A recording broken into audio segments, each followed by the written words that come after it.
दोस्तों नमस्कार। मनोकामना ज्योतिष चैनल में आपका हार्दिक स्वागत। पंडित ब्रजेश चंद्र पाठक द्वारा प्रस्तुतिकरण दिया जा रहा है। आज के एपिसोड में आपको ये बताया जा रहा है कि फलादेश करते समय किन किन बातों को ध्यान रखना होता है, उसको ध्यान रखिए। आज जो 12 भाव के बारे में बता रहे हैं, लग्न से द्वादश भाव तक किस किस तत्व का प्रतिनिधित्व करता है, कौन सा भाव किस तत्व का है, उसको आप अच्छी तरह से समझ लेंगे तो कौन सा ग्रह किस तत्व में बैठा है उसके हिसाब से फलादेश करने में बहुत ही आसानी हो जाती है, सुविधा होती है आपको फलादेश करने में। तो सर्वप्रथम आप ये समझें, लग्न प्रथम भाव जो है, लग्न भाव जो है वो अग्नि तत्व का भाव कहलाता है।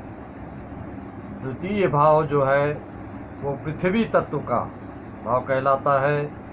तृतीय भाव पराक्रम भाव को वायु तत्व का भाव कहलाता है। और चतुर्थ भाव जो है वो आपका जल तत्व का भाव होता है। क्रमशः अग्नि तत्व, पृथ्वी तत्व, वायु तत्व, जल तत्व। आपको सूत्रात्मक उपाय बता रहे हैं जिससे कि बहुत ही आसानी से आपको याद हो जाएगा कि किस भाव का कौन कौन सा तत्व है। चारों को क्रमशः आप याद रखें, अग्नि तत्व, पृथ्वी तत्व, वायु तत्व और जल तत्व। इसके बाद इसी की फिर पुनरावृत्ति होती है। पंचम भाव अग्नि तत्व है, षष्ठम भाव पृथ्वी तत्व है, सप्तम भाव वायु तत्व है और अष्टम भाव जल तत्व है। दोस्तों इसी तरह से फिर तीसरा चरण शुरू होता है। नवम भाव पुनः अग्नि तत्व कहलाएगा, अग्नि तत्व है। दसम भाव जो है पृथ्वी तत्व है और एकादश भाव वायु तत्व है और द्वादश भाव जल तत्व है। इसीलिए कहा गया है कि जल तत्व मतलब कर्क, वृश्चिक, मीन का जो शुक्र द्वादश भाव में बैठे तो बहुत ही अच्छा फल देता है। तो दोस्तों अब इतनी ये बात आपको समझ में आ गई 12 भाव को कि कौन सा भाव किस तत्व का है। उस हिसाब से जैसे अग्नि तत्व ग्रह अगर जल तत्व में बैठ जाए तो स्वाभाविक है कि उसके फलों में कमी आएगी, उसके शुभत्व में कमी आएगा, उसकी अच्छाइयों में कमी आ जाएगा। जिसका ज़्यादा अंश डिग्री रहेगा उसका प्रभाव होगा। आग पर कोई पानी डालेगा तो आग बुझ जाएगी और इतनी आंशिक मात्रा में अगर पानी गिरता है तो आग बुझ नहीं पाएगी, लेकिन फिर भी रुकावट और जो जितना स्वाभाविक रूप से प्रज्वलित होगी अग्नि उतनी उस रूप से नहीं हो पाएगी।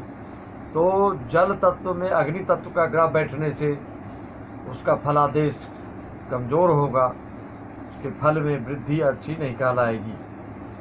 इसी तरह से आप 12 भाव में जल तत्व में अगर जल तत्व का ग्रह बैठ जाए तो बहुत ही शुभ है। अग्नि तत्व में अग्नि तत्व का ग्रह बैठ जाए तो बहुत शुभ है। पृथ्वी तत्व में पृथ्वी तत्व का ग्रह बैठ जाए तो बहुत शुभ है। वायु तत्व में वायु तत्व का ग्रह बैठे तो बहुत शुभ है। उसके बाद ये भी देखा जाता है जैसे कि पृथ्वी तत्व को अग्नि तत्व से शत्रुता नहीं है, पृथ्वी तत्व को वायु तत्व से, जल तत्व से शत्रुता नहीं है। तो इस तरह से आप अगर मानसिक रूप से चिंतन मनन करके आप देखेंगे कि कौन सा ग्रह कहाँ बैठा है, किस तत्व में बैठा है, किस तत्व का ग्रह किस तत्व भाव में बैठा है, तो उससे आपको आसानी करने में बहुत ही सुविधा होती है।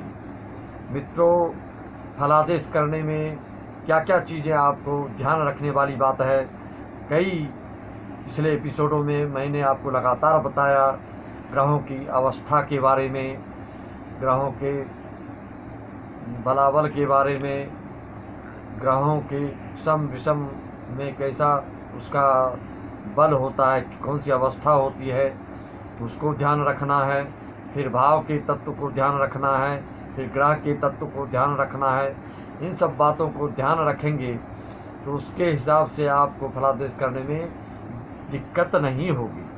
उसके बाद आपको अगले एपिसोड में क्रमशः महत्वपूर्ण बातों को बताई जाएगी कि किस ग्रह से आप किस रोग को, किस बीमारी को पकड़ सकते हैं, सिर से नख तक, नख से सिर तक कैसे समझते हैं कि आपको शारीरिक क्या बीमारी है, आपकी शैक्षणिक शिक्षा क्या है, आपका सामाजिक स्तर क्या है। इन सब ग्रहों के द्वारा इन सब से आपको स्पष्ट हो जाता है, पता चलता है। जब आप लोग को बताते हैं यजमानों को तो वह आश्चर्यचकित होते हैं, अचंभित होते हैं। लेकिन अंदाज से बोलेंगे तो आपको कोई फल नहीं मिलेगा। कई लोग गलत गलत कुंडलियाँ बना देते हैं, उसका भी बहुत दुष्प्रभाव बनता है लोगों को। इस पर से कुंडली पर से श्रद्धा विश्वास उठ जाता है। तो बनाइए, अच्छे से बना पाइए कुंडली, तो आपको जीवन पर्यंत कुंडली काम आएगा। जिन जिन सज्जनों, भक्तों, हमारे सब्सक्राइबर्स को कुंडली विस्तृत रूप से बनाना हो, आगे पीछे की घटना को जानना हो, क्या रोजगार, क्या व्यवसाय, क्या नौकरी, किस तरह के आपकी कुंडली में योग है, राजयोग है, हंस योग है, आदि आदि कैसे योग हैं आपकी कुंडली में, उसके लिए आप हमारे नंबर पर संपर्क कर सकते हैं। व्हाट्सएप नंबर पर भी अपना विचार स्पष्ट करेंगे तो उसका उत्तर मिलेगा आपको। जो कुंडली बनवाना चाहते हैं वो ऑनलाइन सुविधा है, इसमें पेमेंट करें तो आपको कुंडली बनाकर दिया जाएगा। सभी सब्सक्राइबर्स को बहुत बहुत धन्यवाद। इसी तरह से आपका प्रेम स्नेह हमको मिलता रहे, हम भी आपकी सेवा में इसी तरह से उपस्थित होते रहेंगे। दोस्तों, सब्सक्राइब करें, शेयर करें, लाइक करें। धन्यवाद, नमस्कार।